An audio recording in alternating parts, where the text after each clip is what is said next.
周启是地方土豪，有宗族势力，不缺钱，不缺兵，不缺地盘。对于这样的人，司马睿当然无法放心。在派遣王敦督导3路大军往长江上游进发的同时，在江南朝廷的中枢，一系列针对男人的打压和排挤也接踵而至。在遭到北方南迁大族刁邪的轻视、侮辱和司马睿猜忌的双重打击之下，周启感到了背叛和羞辱。他怒不可遏，决定密谋联合江北的流民军，发动暴乱，诛杀在江东的北方门阀。这个计划是如此的大胆和冒险，如果一旦成功，可以说后果可谓是不堪设想。周启的动作很快，他与时任镇东将军、军师祭酒的王辉取得联系，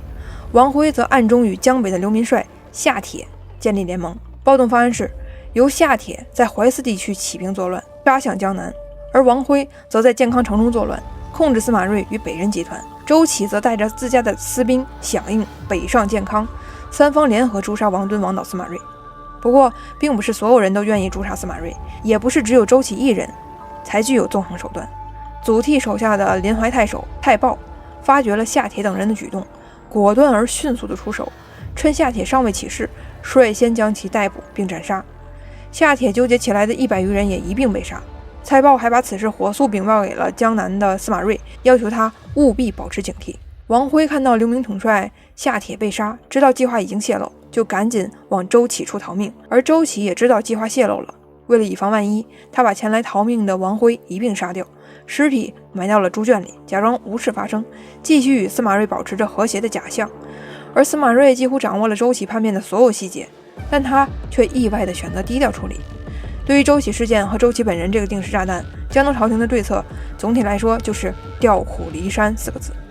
313年7月，司马睿率先出招，他先给周启下达人事调整命令，命令周启任镇东将军司马，要求他离开家乡，前往建业的军事部门报道。当司马睿发现周启并未有异常，已经顺利离开自己的老巢的时候，走到半路，司马睿又把命令改了，要求他南下到江州下辖的一个郡南郡出任地方长官。可是当周启老老实实南下，走到芜湖，快抵达江州地界的时候，他又接到新的朝廷人事任命，司马睿要求他再次返回建业，任命他到军事部门任军资祭酒。人事任命朝令夕改，而所有官职却是一降再降。周启终于明白了，自己是在被司马睿等人调离折腾，甚至说戏弄。周启由此想来，之前自己和流民军密谋的事件，想必朝廷已经掌握了，故此才大费周章的来来回回调动。就这样，在羞耻和愤懑双重打击之下，周启最终一病不起，并于当月病发去世。周启死了，但是眼下的局势并不能让王敦、王导、司马睿等人放松片刻，因为在长江上游的荆州，杜涛之乱依然是心腹之患。此时，原荆州刺史王成因为在荆州不干人事，同时无力制止杜涛之乱，被司马睿等人调回，由周乙接替王成上任荆州刺史。周乙是司马睿的心腹，司马睿的计划本想是把王家的王成调回来换成自己人，结果周乙还没上任，流民军就送上了大礼包。杜涛派遣手下的人急攻周乙，要不是陶侃及时派军救援，周乙估计就率先舍身成仁了。脱离险境之后，周乙奔赴江州，暂避风头，跑到王军的大营里待着。王敦则开始感慨，或者说是表演，他说还是陶侃能干呢，要不是陶侃，荆州肯定是保不住了。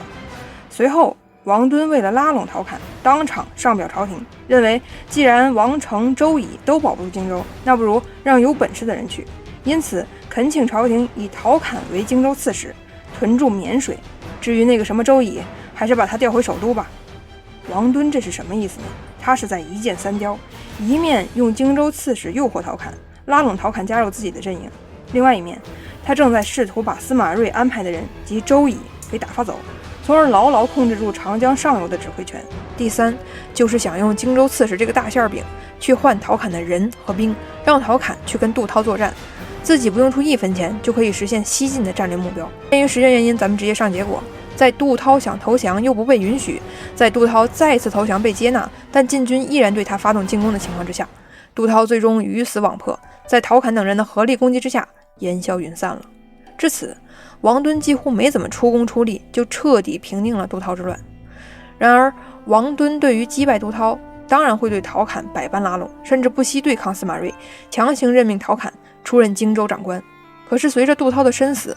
王敦、陶侃俩人同舟共济的友情也必然走到尽头了。荆州是战略要地，是经济上游的关键所在，王敦是不可能给陶侃的。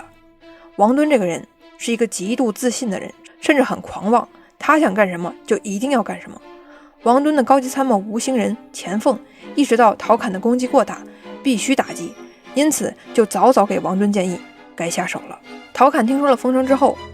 本想着当面跟王敦解释一番，消除彼此的误会，但是还没出发，朋友里面就有人警告陶侃，王敦现在想杀你都还来不及呢，你竟然敢前去见他，你要是敢去一定回不来。不过陶侃还是坚持要去见一见王敦，见一见或许还有一线生机，拒不解释那就等于白白受王敦一把柄。别忘了，王敦现在可是镇东大将军，开府仪同三司，督江阳、荆、襄、交、广6州诸军事。虽然吧，陶侃很有骨气，但是结果吧，又没超出人们的预料。果然，陶侃一到大本营，王敦就把他扣押了，然后随便找了个理由，要陶侃离开自己的部众和荆州，转身去尚未开发过的广州担任刺史。陶侃的手下部将当然不想离开居高临下的荆州地区，于是他们开始跟王敦闹别扭。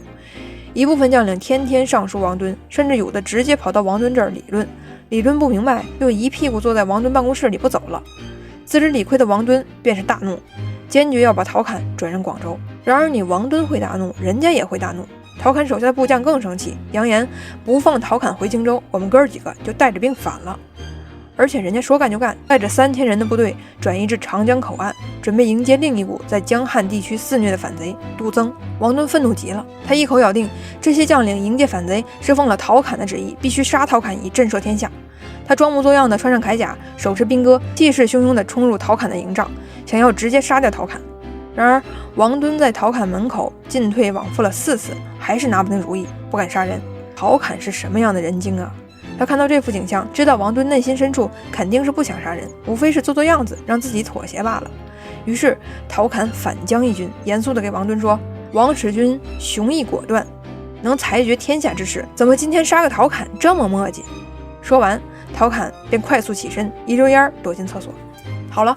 如今现场没了当事人，大家说话也都方便起来了。王敦的参军梅陶长史陈斌趁机给他建议说：行了，大将军别装了，陶侃不能杀，且不说陶侃手下的部队你能不能控制，就陶侃那亲家公周访，你能镇得住吗？人家周访和陶侃如同左右手，哪有砍他左手右手不来帮忙的？大将军差不多得了。就这样，关键时刻的王敦有了顾忌，而临场发挥的陶侃非常出色，也为自己打开了一条生路。当晚，王敦摆出和解姿态，设宴款待陶侃，为陶侃上任广州践行。而陶侃也迅速地借坡下驴，把酒言欢，并连夜离开了王敦大本营，前往广州。只是临行前，陶侃把儿子留在了王敦大营，做王敦的参军。公元315年，56岁的陶侃来到广州担任刺史。在广州无所事事的陶侃还给我们贡献了一个典故：陶侃每天早上都要将100块砖吭哧吭哧搬出屋外，傍晚呢又吭哧吭哧地把砖搬回屋里，天天如此。手下各级干部疑惑地问他：大人，这砖有什么特别之处，值得您天天搬出来晒太阳啊？陶侃却不加掩饰地回答：现在全国上下都在准备收复中原失地，我也志在中原。如果现在生活过于安逸，恐怕将来难以担重任做大事，我必须自己给自己加压力啊。其实用不了多久，搬砖大师陶侃就要继续他一生的传奇，属于他的更光辉的岁月即将要到来了。因为王与马的矛盾越来越尖锐，当正在收复中原的祖逖去世之后，早有不臣之心的王敦则是直接开始造反了。